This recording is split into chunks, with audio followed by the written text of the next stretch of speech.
Hi guys, it's Tiarnan from Titan Tips, and today's tip is on warm-up protocols. We're going to talk about the 4 stages of a warm-up and how to break it up and which order to do what part of the warm-up, okay?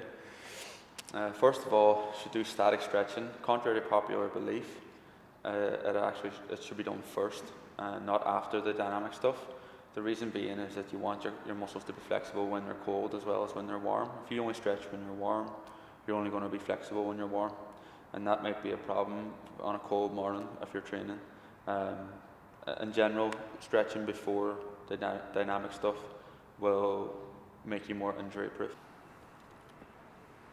It should be done before the warm-up or before the workout, not after it. A lot of people believe that static stretching should be done after your training session, but especially in strength training, that's very detrimental to recovery and to maximising the gains from training.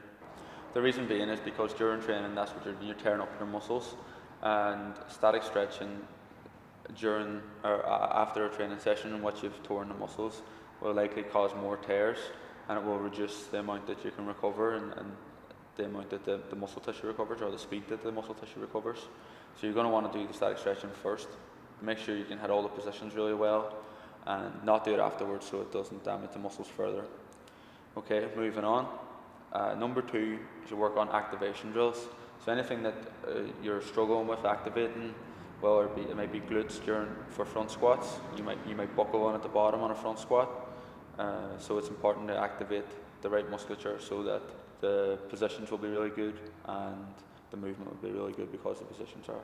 So moving on, step 3 is the dynamic stuff. This is all your spider lunges, your inchworm push-ups, all the things that you need to do to get the heart raised and get the blood flowing to the muscles, make the muscles more pliable,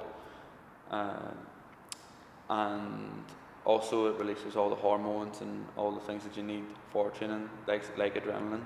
Or what it also does is undoes the negative effects of static stretching before strength training. So there's a lot of research to show that static stretching before strength training can inhibit the muscles. It can reduce their contractile properties.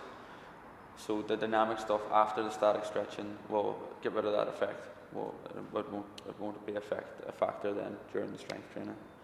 Last but not least, you want to focus on the specific drills to whatever movements you're doing that day. So if you're working on an overhead press, for example, with a barbell, you're going to want to work on the overhead. You're going to work at a lighter weight and work on the movement that you're going to be doing. So if you're going to be overhead pressing with a barbell, don't be doing your specific warm-up part with kettlebells, because it's not specific to the actual movement.